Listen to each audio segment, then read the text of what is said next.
pessoal! Hoje nós vamos falar sobre as derivadas superiores e também sobre outras notações que existem para derivada, tá? Então vou começar com as derivadas superiores. Então até agora a gente estudou f' de x. O que era f' de x? É a função derivada da função f de x. E lembrem-se, isso era dado através de um limite, e esse limite pode não existir, né? Mas quando ele existe, a gente diz que a função f é derivável e f' de x é a sua função derivada. E eu posso querer pegar essa função derivada e, se ela me permitir, eu derivar ela de novo. Ou seja, calcular aquele limite não para f de x, mas sim para f' de x. Aí, desde que esse limite exista, né, a gente diz que a função f' é derivável. Ou seja, o que eu estou fazendo? Tá vendo? Estou calculando a derivada, a função derivada da função derivada. Ou seja, a derivada de f', que é o que a gente chama de f duas linhas, ou derivada segunda de f, ou derivada de ordem 2 de f. Né? Então, aí a f' de x é a derivada primeira de f, ou derivada de ordem 1 de f, e f duas linhas de x nada mais é do que a derivada segunda de f, ou a derivada de ordem 2 de f, que é pegar a função f' e ela, como sendo, né, uma função qualquer, derivar ela de novo. Então, desde que eu possa fazer isso, né, porque lembrando que nem toda função é derivável, mas desde que ela seja uma função derivável, eu peguei a f, ela é derivável, calculei a função derivada dela. Estou com uma outra função em mãos. Se essa função for derivável, eu posso calcular a derivada dela e por aí vai. Tá? Então, a gente fala que uma função é sem infinito se ela é infinitamente derivável. Ou seja, eu posso fazer esse processo sempre, né, sem me preocupar se pode ou não. Né? Então, aqui eu posso pegar a derivada segunda e calcular a derivada da derivada segunda, que eu vou chamar de derivada terceira de f, ou derivada de ordem 3 de f, ou f3' de x. E por aí vai. Né? Só que aí do 4 aqui em diante, a gente não escreve mais f4' de x, né? Para não ficar embolado. Então, a gente escreve um f elevado a 4, mas aqui entre parênteses, né? Lembrando só para não confundir com f à quarta, que aí é outra coisa, que é a potência, é f elevado a 4. O que é isso? F vezes f vezes f vezes f 4 vezes, tá? Então, o parênteses aqui é para dizer que isso aqui é a derivada de ordem 4 de f, ou derivada quarta de f, que nada mais é do que a derivada da derivada terceira, tá? E por aí vai, então a gente pode querer calcular, né, desde que se possa calcular, a derivada de ordem n de f, que a gente denota, né, dessa maneira aqui, derivada f, né, elevada a n entre parênteses de x. Então, isso é a derivada de ordem n de f, tá ok? Então, vamos fazer alguns exemplos. E aí eu vou começar com exemplos simples aqui, né? Na verdade, vou fazer aqui nessa aula exemplos simples, porque o objetivo aqui não é aplicar regras de derivação, e sim mostrar para vocês, né, a definição aí das derivadas superiores. E a gente vai ver aqui no cálculo que para estudar uma função completamente, que é um dos nossos objetivos, a gente precisa não só da derivada primeira de uma função, mas também da derivada segunda. Só a derivada primeira não é suficiente. Nós vamos precisar da derivada de ordem 1 e da derivada de ordem 2 para estudar a função completamente, tá? Então, vamos pegar como exemplo aqui f de x igual a seno de x. Então, se eu tenho a função seno de x, quem é f' de x? Então, isso aqui a gente já viu. A derivada do seno de x é cosseno de x. Aí, quem que vai ser a derivada segunda de seno de x? Então, observe que aqui é a derivada de ordem 2 de f. F é seno, né? Então, a derivada de ordem 2 de f é a derivada da derivada. Então, é a derivada do cosseno de x. Derivada do cosseno de x, a gente já viu, é menos seno de x. Então, menos seno de x é a derivada segunda do seno de x. Aí, quem é a derivada terceira do seno de x? Vai ser a derivada da derivada segunda. Então, é a derivada do menos seno de x, que eu preservo o menos aqui, derivo o seno de x, que é cosseno de x. Então, menos cosseno de x é a derivada de ordem 3 do seno de x. Quem é a derivada de ordem 4 do seno de x? Vai ser a derivada de menos cosseno de x, que é né, a derivada da derivada terceira. Quem é a derivada de menos cosseno de x? Eu preservo o menos e derivo o cosseno de x. Qual a derivada de cosseno de x? Menos seno de x. Menos vezes menos dá mais. Então, a derivada quarta do seno de x é o próprio seno de x. Né? Observe que nesse exemplo aqui, né, essas derivadas formam um ciclo. Aqui a gente começa a repetir tudo de novo. Né? Isso é uma característica da função seno, não necessariamente acontece em todas as funções. Então, a derivada de ordem 5, ou a derivada quinta de f, né, do seno de x, vai ser a derivada do seno de x, que é cosseno de x. Observem que ela coincide com a derivada de ordem 1. E por aí vai, tá? Então, isso que são as derivadas superiores, é você sair derivando a derivada, desde que você possa, né, desde que a função que você quer derivar seja derivada, tá? Vamos pegar um outro exemplo?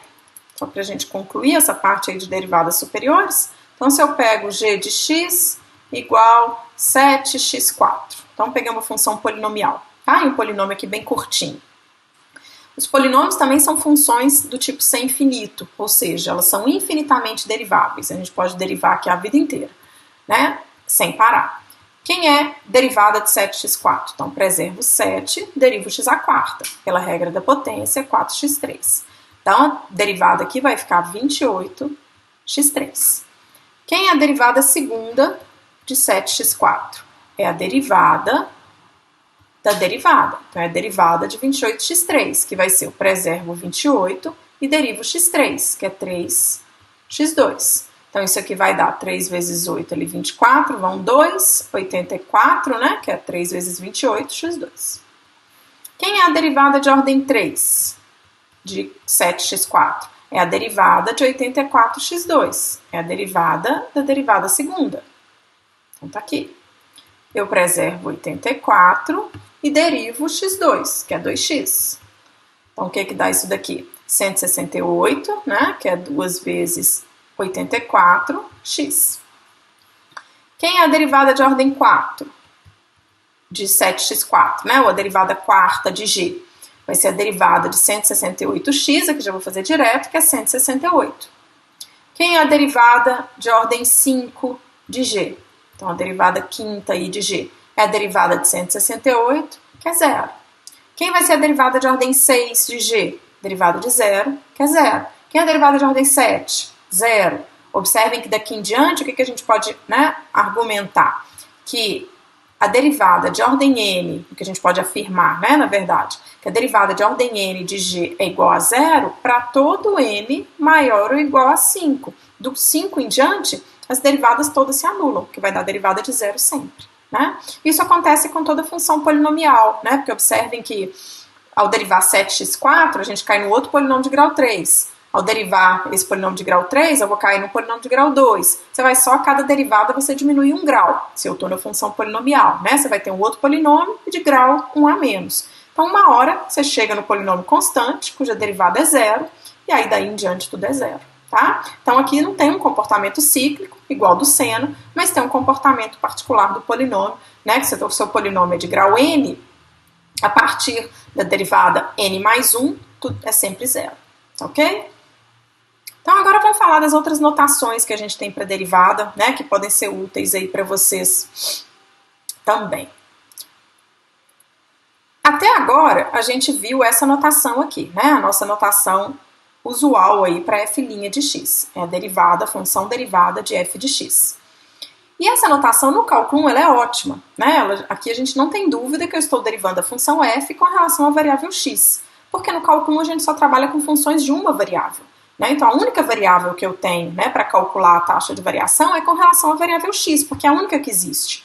Agora, pensem se a função tivesse mais de uma variável de entrada. Se eu entrasse, né, a e b, por exemplo, eu tivesse x1 e x2 como entrada. Então, eu ia derivar com relação a quem? Com relação a x1, com relação a x2, com relação a ambas, né? Eu quero olhar a variação de ambas. Então, aí eu já tenho que me preocupar. Então, aí essa notação aqui, se eu tivesse mais de uma variável, ela não deixa claro com relação a quem que eu estou derivando.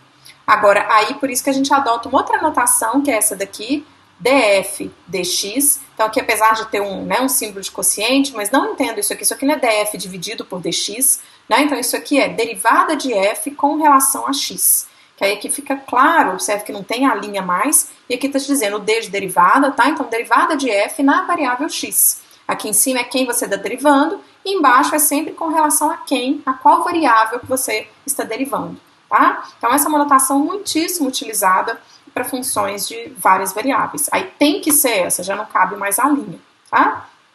E também, né, outra notação, dizer isso daqui, derivada de f com relação a x, é o mesmo que dizer f, né, isso aqui ficou ruim aqui a notação, mas é f aqui um subíndice x, derivada de f com relação a x, tá?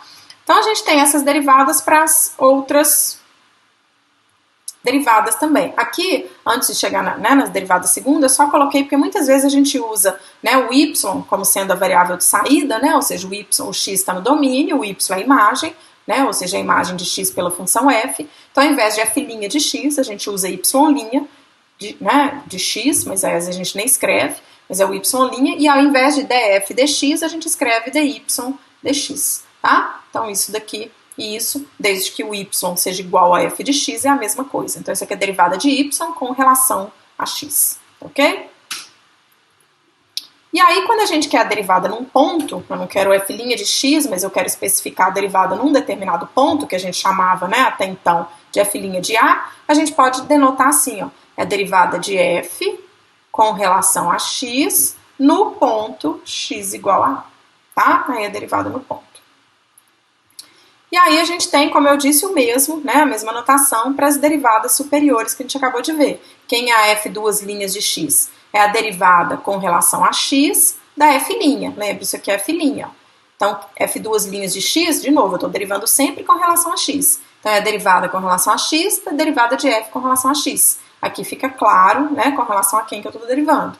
Aí, o que que isso dá? Então, fica d2f dx2. Então, de novo, isso aqui é só uma notação, só uma simbologia para dizer que é a derivada segunda de f com relação à variável x, ou a derivada de ordem 2 de f, ou f x, tá? Mas aí, cuidado com as potências aqui, né? Porque aqui o 2 é no meio, entre o d e o f, e aqui é fora mesmo, é como se fosse dx aqui, tudo ao quadrado.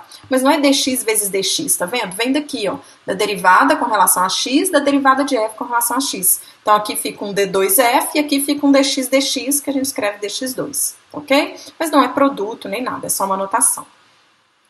E aí, a mesma coisa para a derivada terceira, tá vendo? Que a derivada terceira vai ser a derivada com relação a x, a derivada segunda de f com relação a x. Então, vai ficar d3f dx3, ou fxx. E por aí vai, né? Então, a derivada de ordem n de f é dnf dxn, desde que essa derivada, né? Então, aqui está me dizendo que a derivada de ordem n de f com relação à variável x, tá? Então, lembrando que essa notação é muito útil e vai ser essa que vai ser utilizada quando vocês estiverem trabalhando com funções de várias variáveis. Mas até mesmo aqui no cálculo 1 ela aparece, principalmente nos problemas, né, de aplicação, onde a gente tem que deixar claro quem que está variando com relação a quem. Aí a gente acaba usando muito mais essa notação que deixa isso específico ao invés da linha, né? Deixa isso bem evidente quem você está derivando com relação a quem, ok? Então a gente para por aqui. Essa aula foi bem curtinha, então só para falar das derivadas superiores e das outras notações que a gente usa para derivada, ok? Então, tchau, tchau.